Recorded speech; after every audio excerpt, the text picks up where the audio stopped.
Welcome to October 2024. My name is Lynette, and I'm reading in the Learning by Design section of the Love Exquisite Magazine, which you can access for free at loveexquisitellc.com. I'm reading the article titled Practice Patience. Practice Patience.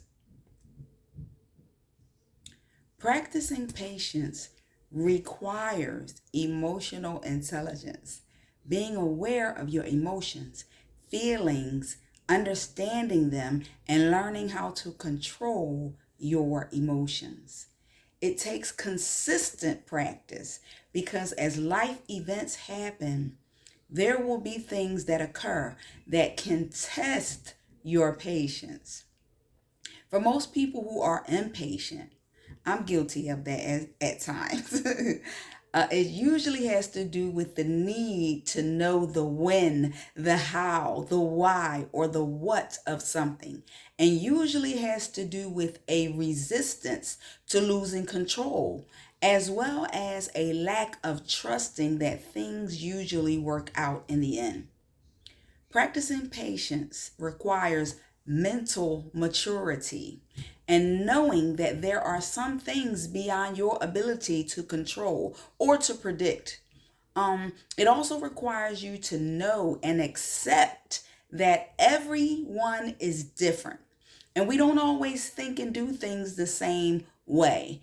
And so instead of losing patience with people because they don't say or do things the same way that you do, practice patience and not judgment, despite what you view as right, wrong, or indifferent.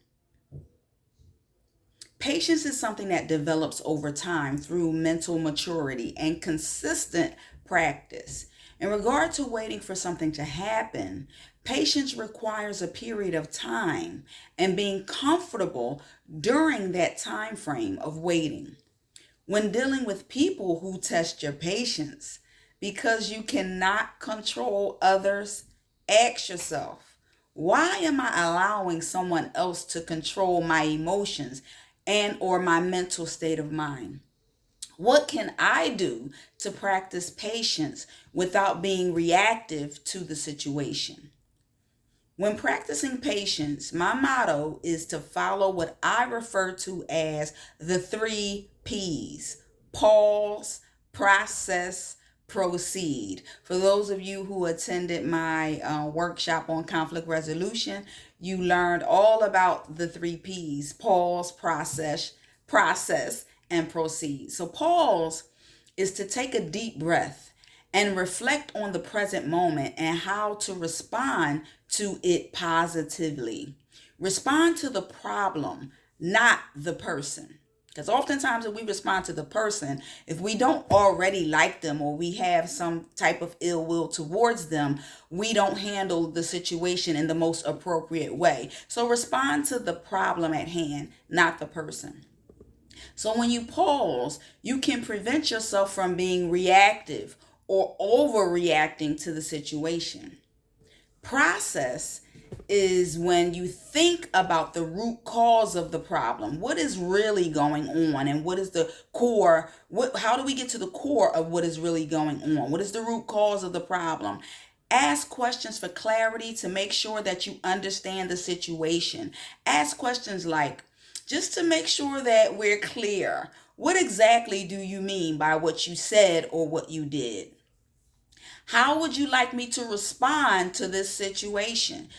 Tell the person how you, or the people, how you interpreted what is being said or what was done, and let them know how it made you feel. Be open and honest and transparent with how you feel about what's going on. Sometimes communication can clear up any misconceptions or things, preconceived notions that a person might misinterpret the message that you are trying to convey based on who they are. Because as I always say, people think how they are, not necessarily how you are, but how they are. So communicate so that you can get to the root cause of the problem and not focus on the person themselves. So proceed is what you do lastly by responding,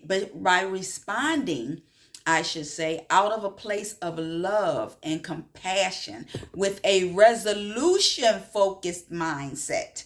Be solution focused, not problem focused, because oftentimes we focus on the problem and we don't focus on the solution, or we don't see the solution to the problem because we're so focused on the problem. So let's think about, yes, there is a problem, but now how do we fix it? How do we resolve this problem? So think about how the situation can be resolved and work towards eliminating the problem.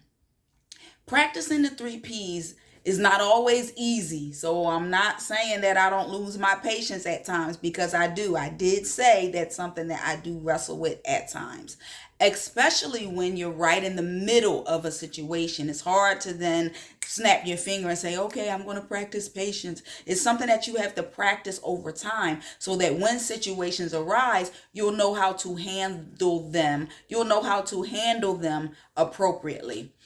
People will definitely test your patience. So most things sound good in theory, but applying practice is usually where the challenging part comes in. So before you respond to any situation or a person, ask yourself the following questions. This will help you practice patience. Is the situation that important, that serious, that detrimental to me? Ask yourself that question. Is this situation that important or that serious that it will warrant an inappropriate response? Will my response produce a good outcome?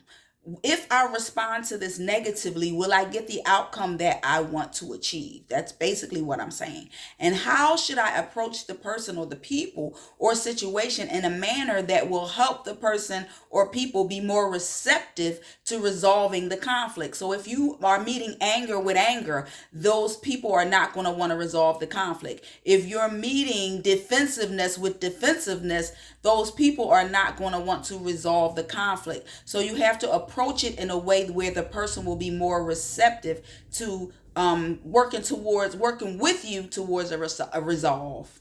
Patience is something that you must work towards daily.